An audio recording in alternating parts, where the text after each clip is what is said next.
सबसे पहले नवरात्रि की हार्दिक शुभकामनाएं। ये हमारा लास्ट लेक्चर होने वाला है। इसके बाद क्लास 10 का आईसीएसई सिलेबस जो पूरी तरीके से कंप्लीट हो चुका है इस चैनल के ऊपर। आप जाकर एक बार प्लेलिस्ट चेक कर लो, आपको सारे जो चैप्टर्स है वो सब के सब वहाँ पे अवेलेबल हो जाएंगे। साथ ही साथ हमने सिविक्स भी कंप्लीट करके रखा है। और एक सबसे बड़ी अनाउंसमेंट ये है कि कल या फिर परसों से आपका बायोलॉजी का कोर्स शुरू होने वाला है। अगर आप चैनल पर नए हैं तो इस वीडियो के बाद आपको पता चल जाएगा कि हम किस तरीके से इस पूरे चैनल के ऊपर पढ़ा चुके हैं।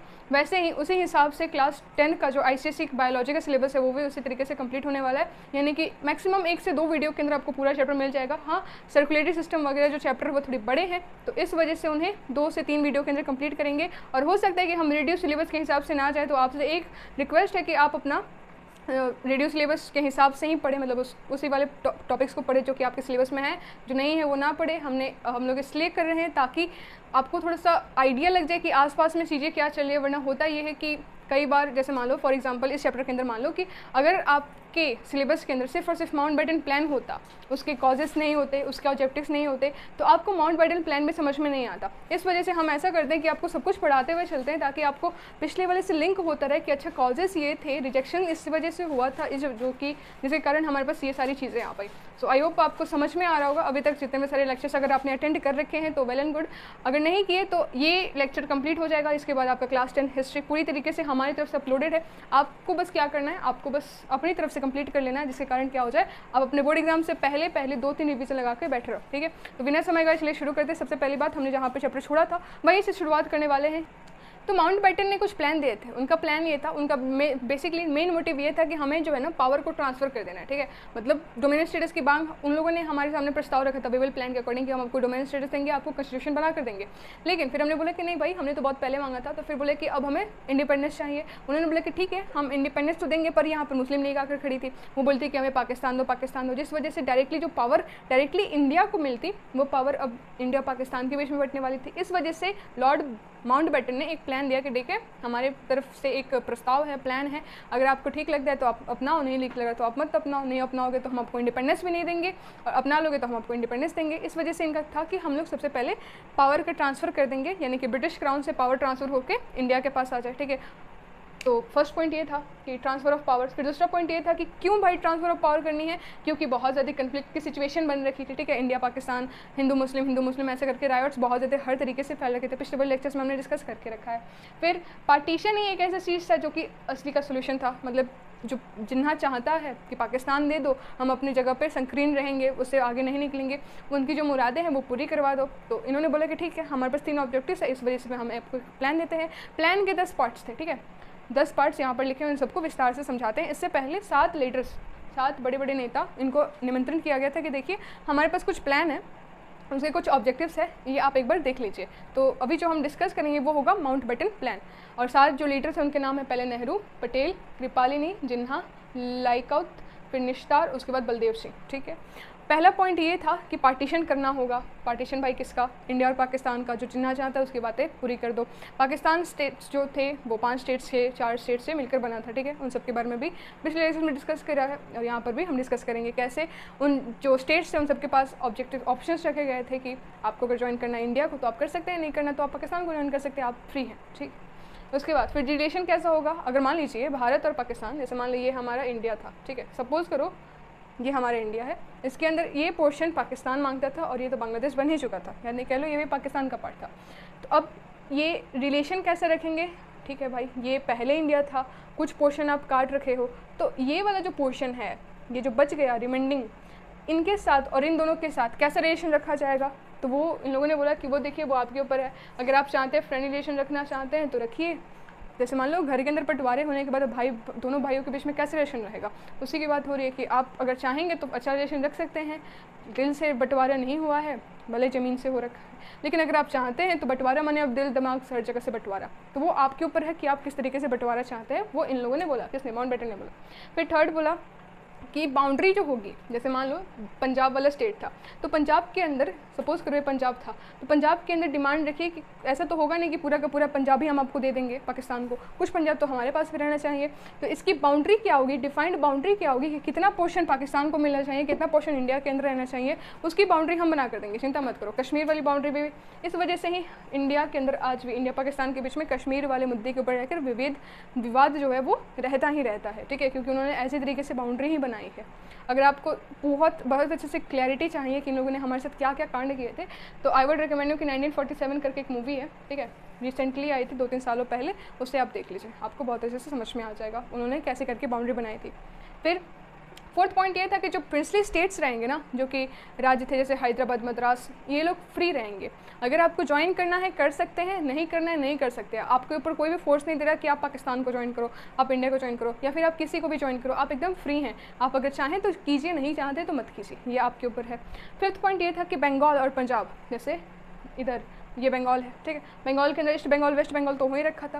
अब इसके अंदर भी मांग थी कि भैया जैसे पहले हो रखा है कि वही मतलब पोर्शन जाके घुसा दिया जाएगा, मैंने जो अभी ईस्ट बंगाल बन चुका है उसको डायरेक्टली इन्वॉल्व करवा दिया जाएगा, या फिर पूरा का पूरा बंगाल को इंक्लूड करवाया जाएगा। ऊपर से साथ में वो तो फिफ्थ पॉइंट में बताएंगे, मतलब नेक्स्ट पॉइंट में बताएंगे, वो एक और प्लेस था जो कि ईस्ट असम में था, उसके साथ वैसे ही प्रॉब्लम आई थी। उसके बाद फिर ये पंजाब वाली प्रॉब्लम तो थी ही कि पूरा का पूरा पंजाब तो आपको दे नहीं सकते, कुछ पोर्शन पंजाब हमारे पास भी रहना चाहिए, ठीक है।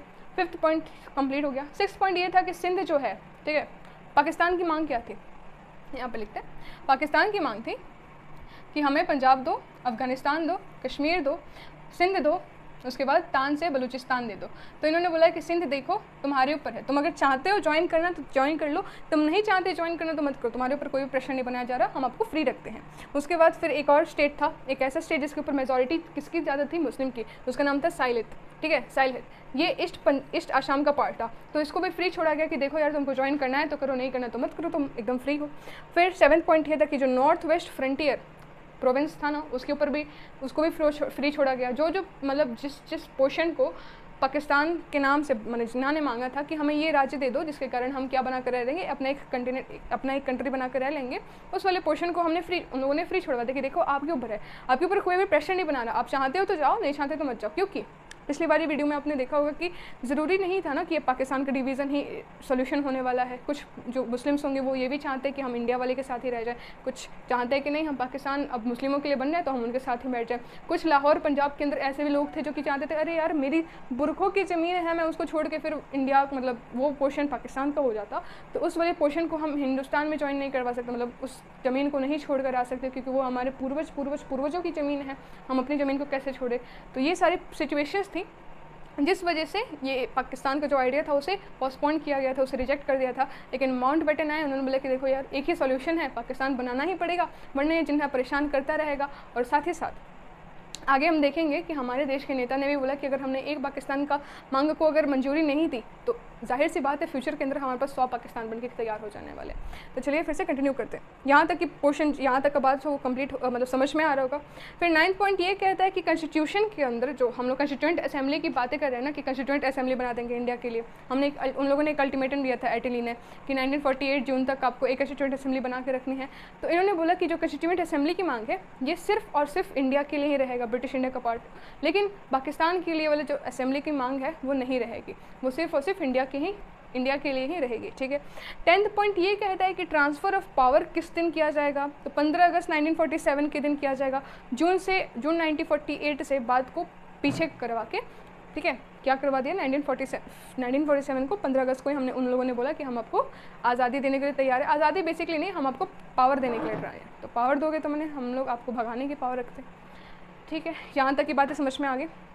अब जब माउंटबेटन का प्लान आया तो फिर किसने किस हिसाब से डायरेक्ट किया, तो जो मुस्लिम लीग थी ना वो सेटिस्फाइड नहीं थी, ठीक है, वो सेटिस्फाइड नहीं थी, लेकिन उसने बोला कि देखो हम आपने जो बोला है ना वो चीज़ें ठीक है, सेटिस्फाइड नहीं है, पर पार्टीशन की बात करें तो उसके हिसाब से ठीक है क्योंकि हमको क्या चाहिए, बेसिकली पार्टीशन ही चाहिए। तो आपने कुछ स्टेट्स को फ्री छोड़ दिया, तो अब वो हमारे ऊपर है कि हम उनको चाहेंगे तो अपनी तरफ फुसला सकते, नहीं चाहें तो नहीं फुसला सकते। तो बेसिकली जैसे इंडिया के लिए उन्होंने बोला कि हम आपको कॉन्स्टिट्यूएंट असेंबली बना कर देंगे, पाकिस्तान के लिए नहीं बोला कि ये लीजिए आपके देश, इन्होंने ऐसा नहीं बोला ये आपकी स्टेट्स है, ये आप, इन्होंने कभी नहीं बोला। इन्होंने बोला कि देखो फ्री है, ज्वाइन करना है करो, नहीं करना है तो मत करो। तो इसलिए वो सेटिस्फाइड नहीं था, बट वो खुश था कि हाँ ठीक है, कम से कम यहाँ पे बात तो चल रही है ना कि पार्टीशन हो सकता है, वो तो मेरे ऊपर है ना, मैं तो चाहूँगा तो अभी जब न चाहूँ तब लोगों को अपनी तरफ बहका सकता हूँ। First point clear.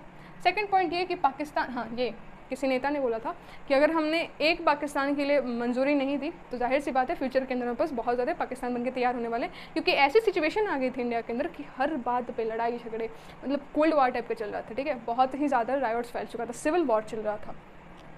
Third point ये कि जब लीग ने इंटरिम गवर्नमेंट ज्वाइन की थी 14-15 वाली, ठीक है, 14 इधर 5 इधर 6 इधर, तो उस वक्त लीग ने इसलिए ज्वाइन, लीग कौन, मुस्लिम लीग, तो मुस्लिम लीग ने इसलिए ज्वाइन किया था ताकि वो उनके साथ कॉपरेट ना कर सके, अपनी मांगे हर बार प्रस्ताव में रखते ही रहे, तो इसने बहुत ज़्यादा नाक में दम करके रखा था। फिर फोर्थ पॉइंट ये भी दिया गया कि देखो छोटा इंडिया, वो ज़्यादा छोटा इंडिया और अच्छा खासा स्ट्रॉन्ग जो सेंट्रल होगा वो ज़्यादा बेहतर है अगर बड़ा इंडिया और वीक गवर्नमेंट से, मतलब समझो छोटा इंडिया स्ट्रॉन्ग गवर्नमेंट ये ज़्यादा बेहतर है एज़ कम्पेयर टू बड़ा इंडिया और वीक गवर्नमेंट से। तो जाहिर सी बात है इस वजह से इन लोगों ने बोला कि ठीक है अब डिवीज़न ही एक आखिरी सॉल्यूशन है, एक आखिरी रास्ता है, तो वही करते हैं और तो कुछ कर नहीं सकते, ठीक है। फिर फिफ्थ पॉइंट ये था कि ब्रिटिश को, अगर हमारे अंडर ब्रिटिश अभी भी रहे, मतलब फर्दर और दिनों तक रहे, तो जाहिर सी बात है ये हमारे लिए और भी ज़्यादा घातक रहेगा। वो हम अपनी इकोनॉमिक कंडीशन तो उनकी वैसे ही ख़राब है, अपनी इकोनॉमिक कंडीशन ठीक करने के लिए हमसे ज़्यादा एक्सपोर्ट करेंगे, $42 ट्रिलियन तो एक्सपोर्ट कर ही चुके हैं, तो और कितना करेंगे, जिस वजह से हमारी जो सिचुएशन होगी और भी ज़्यादा दयनीय हो जाएगी। फिर 6 पॉइंट ये था कि सिविल वॉर की कंडीशन बनी थी पूरे भारत में, ठीक है, हिंदू मुस्लिम चल रहा था, ऊपर से इधर थक के आए से जो सैनिक थे, ऊपर से इंडिया वालों के अंदर बहुत ज़्यादा गुस्सा था कि अब तो हमें बाहर निकाल ही देना है, तो इस वजह से सिविल वॉर की कंडीशन बनी रही। फिर 7 पॉइंट ये कि पार्टीशन ही एक ऐसा रास्ता था जिस वजह से हमें इंडिपेंडेंस मिल पाता। इन्होंने डायरेक्टली बोला कि देखो अगर हम आपको अगर हम आपको इंडिपेंडेंस दे रहे हैं तो इसके बदले हमें आपको पार्टीशन करवाना ही पड़ेगा, क्योंकि वही एक आखिरी सॉल्यूशन है, वरना हम इतने बड़ी कंट्री को डायरेक्टली पावर का ट्रांसफ़र नहीं कर सकते। अगर पावर का ट्रांसफ़र करवाना है तो इस इतने बड़े इंडिया को हमें पार्ट में डिवाइड करना ही पड़ेगा, जो कि जिन्ना चाहता है वैसा करना ही पड़ेगा, ठीक है, उसके बाद ही जाकर इंडिया पाकिस्तान विभाजित हो गया। अब बात करते हैं इंडिपेंडेंस एक्ट की। तो इंडियन इंडिपेंडेंस एक्ट आए थे 1947 के अंदर। ये क्या कहते हैं, इसके हैं 10 पॉइंट, ठीक है, इसके भी 9 पॉइंट्स है। तो 9 पॉइंट, पहला पॉइंट ये कहता है कि 2 डोमिनियन बनेंगे, 2 ही विभाजन होगा, पहला पाकिस्तान बनेगा, दूसरा भारत बनेगा। भारत के अंदर बाकी के सारे रेस्ट स्टेट्स आएंगे जो बच गए, और पाकिस्तान के अंदर आएगा कौन कौन, नॉर्थ वेस्ट फ्रंटियर, ठीक है, बलूचिस्तान, सिंध और वेस्ट पंजाब, और साथ ही साथ ईस्ट बंगाल, यानी कि बांग्लादेश का ईस्ट पोर्शन, जो कि फ़िलहाल में बांग्लादेश कहा जाता है, उस वक्त बंगाल था, तो बंगाल का east portion, west Pakistan, Balochistan, Sindh और नॉर्थ वेस्ट फ्रंटियर प्रोविंस, ठीक है, ये पहला पॉइंट। सेकंड पॉइंट ये कहता है कि बंगाल और पंजाब के ऊपर वो वाले पोर्शन जिनके अंदर बहुत ज़्यादा हिंदू या फिर बहुत ज़्यादा मेजॉरिटी पोर्शन है, उसी सब डिवाइड करेंगे। तो हमें पता चल गया कि इन लोगों ने वेस्ट पंजाब लिया है, यानी कि वेस्ट पंजाब एक ऐसा इलाका था जिसके अंदर मुस्लिम मेजॉरिटी ज़्यादा थी, इस वजह से उस पार्ट को पाकिस्तान का पार्ट बनाने दिया। और ईस्ट पंजाब एक ऐसा पार्ट है जिसके अंदर हिंदू की मेजॉरिटी ज़्यादा थी, इस वजह से वो इंडिया के अंदर रह गया। वैसे ही बंगाल के साथ हुआ, ईस्ट बंगाल वाला पोर्शन वैसा था जिसके अंदर मुस्लिम मेजॉरिटी ज़्यादा थी, इस वजह से उसे पाकिस्तान का पार्ट बना दिया। और वहीं जो वेस्ट बंगाल है वो एक ऐसा पोर्शन था जहाँ पर हिंदू की मेजॉरिटी ज़्यादा थी, इस वजह से इसे हिंदुस्तान में ही रहने दिया गया। ओके जी। फिर जो नॉर्थ वेस्ट फ्रंटियर है इसे पाकिस्तान बना दिया गया, मतलब इसके पास यहाँ पर ऑप्शन छोड़े गए थे ना कि आपको अगर ज्वाइन करना है तो करो, नहीं करना तो मत करो, तो इसने पाकिस्तान का पोर्शन ज्वाइन किया, यानी कि उस तरफ चला गया। वहीं जो साइलेंट था ये बांग्लादेश वाला पोर्शन ज्वाइन करके रहेगा, क्योंकि यहाँ से वहाँ तो जा नहीं पाता, तो इसने ईस्ट बंगाल वाला पोर्शन ही ज्वाइन कर लिया। फिर यहाँ पे आज से, मतलब जो इंडिपेंडेंस एक्ट था, इसके बाद से जो गवर्नर जनरल वाली चीज़ थी ना वो इम्प्लीमेंट होना शुरू कर दी।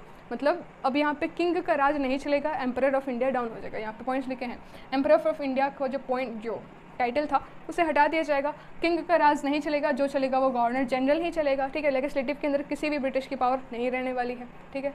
उसके बाद जुडिक्शन की पॉइंट मैंने यहाँ पे समझा दिया। फिर सेंट्रल लेजिस्लेटिव के पास फुल पावर रहने वाली है, जो भी सेंटर में रहेगा उसी की पावर, उसी का बोलबाल, उसी का नामो निशान, ठीक है। 6 पॉइंट ये कि जो प्रिंसली स्टेट्स थे वो इंडिपेंडेंट है, अगर वो चाहते तो यूनाइटेड इंडिया का पार्ट बन सकते हैं, अगर नहीं चाहते तो वो इंडिपेंडेंटली भी रह सकते हैं, ठीक है। पर फिलहाल अभी के लिए वो इंडिया का ही पार्ट है, ठीक है, आपको पता होगा। फिर 7th पॉइंट में कहता है कि हमने हमारे बीच और ब्रिटिश इंडिया के बीच में बहुत ज़्यादा अलग अलग टाइप के ट्रीटीज़ और एग्रीमेंट साइन हुए थे, ठीक है। कहा जाता है कि बहुत ही अलग अलग तरीके से, जैसे हमने ये भी देखा है कि जो नेहरू है, नेहरू की परमिशन से जो माउंट बेटन था वो इंडिया का इंडिपेंडेंस होने के बाद 1947 के 15 अगस्त के बाद भी वो वाइसरॉय के पद पे रहा। ठीक है, वो चाहता था कि मतलब कुछ दिनों तक रह लेते हैं, उसके बाद जाएंगे, मतलब उन्होंने हमें दिया है ना, तो फिर देख लेते कि कैसे करके तुम संभाल रहे हो। तो ऑलमोस्ट 1950 में जाकर 26 अगस्त 1950 में जाकर हमारे पास रिपब्लिक बन गया, हमारे पास अपना अच्छा खासा कॉन्स्टिट्यूशन बन गया था। और कॉन्स्टिट्यूशन बना तो था, मतलब लाइक रिपब्लिक डे तो हम बनाते हैं 26 जनवरी को, लेकिन उसकी जो बनने की प्रक्रिया थी वो 1949 में भी कंप्लीट हो चुकी थी। तो वैसे करके जो वाइसरॉय था माउंट बेटन, वो भी हमारे साथ रह गया, मतलब 1949 तक वो हमारे साथ था। वो डायरेक्टली 15 अगस्त के बाद वो गया नहीं, वो यहाँ पर इंडिया में ही था नेहरू जी की परमिशन से। ठीक है, फिर पॉइंट ये है कि आर्मी का डिवीज़न हो गया बहुत अलग अलग टाइप्स में। अब इंडिया और पाकिस्तान दोनों मिलकर एक ही साथ रहते थे, उस हिसाब से सारी चीज़ें गवर्न होती थी। अब क्या हुआ, इंडिया पाकिस्तान दो पार्ट्स हो गए, तो आर्मी को भी डिवाइड करना पड़ेगा, तो कुछ मेजॉरिटी पार्टी इधर भेज दी गई, कुछ को इधर रख लिया गया, उस हिसाब से डिवीज़न हुआ। फिर जो सेक्रेटरी ऑफ स्टेट बन गए थे ना, कौन, प्रिंस लैंथिस कुछ ऐसा नाम था, तो उनको भी डिवाइड, मतलब उनको बोला गया कि अब देखो, अब यहाँ पे तो ब्रिटिश राज अब चलने नहीं वाला, अब क्या होगा, जो सेक्रेटरी स्टेट की पोस्ट है उसे छोड़ दीजिए, अब आपका कोई काम है नहीं, आपको भगाया जा रहा है। उसके बाद फिर हमारे पास है इंडिपेंडेंस एक्ट ऑफ लेजिस्लेशन। ये क्या कहता है कि देखो, लार्ज पोर्शन सबसे पहली बार, मतलब बहुत दिनों के बाद या फिर कह लो पहली बार ऐसा हुआ है कि बहुत बड़े से पोर्शन को हमने कम्प्लीटली इंडिपेंडेंस दिया है। तो जाहिर सी बात है, संभालना ऐसे कमज़ोर से देश के लिए मुमकिन नहीं है, तो इस वजह से हम अपने कुछ ट्रूप्स हैं या फिर कह लो कुछ वाइसरॉय को यहीं पे छोड़ते हैं ताकि वो आपको अच्छे से गवर्न करवा पाए। पर इन्हें ये नहीं पता कि आपके आने से पहले हमारे पास कुछ बड़े बड़े नेता भी थे, नेता नहीं, हमारे पास बहुत अच्छे अच्छे राजा थे, उन्होंने इंडिया को बहुत अच्छे तरीके से गवर्न किया था, आपसे तो काफ़ी अच्छे तरीके से। उस वक्त जैसे याद करो, चोला एम्पायर जब था, क्लास 9th हिस्ट्री, उस वक्त देश को, इंडिया को, जो गुप्ता पीरियड, चोला पीरियड, इस वक्त इंडिया को सोने की चिड़िया कहा जाता था, राइट। उसके बाद फिर हमारे पास मुगल वगैरह आए, तो फिर आए हमारे पास ब्रिटिशर्स। तो ये बोलते हैं कि इतने बड़े कंट्री को ऐसे ही छोड़ देना हमारे लिए थोड़ा सा हो रहा है ना, कि मतलब ये संभाल लेंगे खुद को कि नहीं संभाल पाएंगे। पर ये भूल गए कि हमारी हिस्ट्री जो है, हमारा जो पास्ट है, वो बहुत ही ज़्यादा खतरनाक रहा है, आपसे ज़्यादा तो खतरनाक रहा है। आपने तो हमारी दयनीय स्थिति करवा दी, हम वो तो उस वक्त एकदम राजा महल ये सब ऐसे सारी चीज़ों में रहा करते थे। फिर 15 अगस्त 1947 से ये जो इंडियन इंडिपेंडेंस एक्ट था ये इम्प्लीमेंट होना शुरू हो गया। 1947 को 14 अगस्त को नेहरू जी ने अपनी स्पीच दी थी कि आज़ादी हमें कल से मिल जाएगी, हमारे पास अपना पावर आ जाएगा, लेकिन इसके लिए हमने बहुत ज़्यादा खून पसीना बहाया है, बहुत लोगों की हत्या हो गई है, उन्होंने अपना जान गंवा दिया है अपने देश को आज़ाद करवाने के लिए। तो ये सारी स्पीच थी, आप पढ़ सकते हो, कोई काम की है नहीं, ठीक है। हमें पता है किस, हम सबको पता है किसने कितना ज़्यादा बलिदान दिया, किसने ऐसे ही आज़ादी पाली और किसने ऐसे राजा महल में रहते रहते ही आज़ादी पाली। तो हम सबको पता है, किसी से भी सच्चाई छुपी नहीं है, किसकी वजह से आई आज़ादी और किसकी वजह से आई थी गुलामी, ये सब हमें पता है, ठीक है। फिर गवर्नर जनरल रहा ही कौन, माउंट बेटन। इंडिया के इंडिपेंडेंस होने के बाद भी बहुत दिनों तक ये गवर्नर जनरल के पद पे रहा। उसके जाने के बाद सबसे पहली बार C Rajagopalachari first and last governor of India रहे थे। उसके बाद गवर्नर वाला सिस्टम, जो गवर्नर जनरल वाला सिस्टम था, उसे हटा दिया गया। अब उसके बाद हमारे पास सब कंस्टिट्यूएंट असेंबली की जगह हमारे पास अपना एक पार्लियामेंट आ गया। आप सभी को पता है वो भले थोड़ा सा सिमिलर है, उन लोगों ने भी 389 मेंबर्स रखा था, हमारे पास भी कुछ मेंबर्स है 350 मेंबर्स के अराउंड है, ठीक है। फिर डॉक्टर राजेंद्र प्रसाद हमारे देश के पहले प्रेसिडेंट बने थे, राष्ट्रपति बने थे। उसके बाद फिर पंडित जवाहरलाल नेहरू फर्स्ट पीएम बने थे। हालांकि फर्स्ट प्राइम मिनिस्टर हमारे ख्याल से गांधी जी की वजह से नेहरू को बनाया गया, लेकिन क्योंकि वो उन्हीं के दल में थे ना, कांग्रेस वगैरह ऐसा टाइप होगा, लेकिन बनना किसको चाहिए था, पटेल को, ठीक है। लेकिन कोई बात नहीं, जिसकी गलती थी वही सुधारे। नेहरू जी के बनने के बाद हमारी देश की सिचुएशन अच्छी हो गई, ठीक है, थोड़ा थोड़ा धीरे धीरे कर करके। अभी तो पता है इंडिया कैसे सिचुएशन में है। इंडिया बहुत ही जल्द, अगर सबका साथ सबका विकास रहा, तो एक सुपर पावर बन जाएगा, जिसकी वजह से इंडिया को साथ साथ सभी देशों को बहुत ज़्यादा मुनाफा होने वाला है। अभी तो हमारे देश के जो नेता लोग हैं वो ठीक ही हैं, ऐसा नहीं है ख़राब है, कुछ अच्छे हैं कुछ बुरे हैं, सारी चीज़ें होती है, अच्छाई है तो बुराई होगी ही, बुराई को संभालने के लिए अच्छाई आती रहती है। जैसे कि इस वक्त दशहरा चल रहा है, तो रावण का संहार किसने किया था, राम जी ने। तो अच्छाई के ऊपर बुराई के ऊपर अच्छाई की जीत। इसी के साथ कंप्लीट कर दे इस चैप्टर को। आपका जो गांधीयन एरा है या फिर कह लो इंडियन इंडिपेंडेंस वाला, वो पूरा कंप्लीट हो चुका है। पहले 1 साल पहले आप अपलोड किया था हमने वो कंटेम्प्रेरी वर्ल्ड, UNA, UNO, ये सारी चीज़ें, तो आप जाकर देख लेना, ठीक है। जहाँ से हमारी तरफ से पूरी तरीके से जो हिस्ट्री का सिलेबस है वो कंप्लीट हो गया, सिविक्स भी कंप्लीट हो चुका है, बायो कल से शुरू हो जाएगा। मन लगा कर बस पढ़ते रहिए, कुछ ही महीने बचे हैं एग्ज़ाम में। So thank you for watching this video, मिलते हैं अगली वीडियो के अंदर।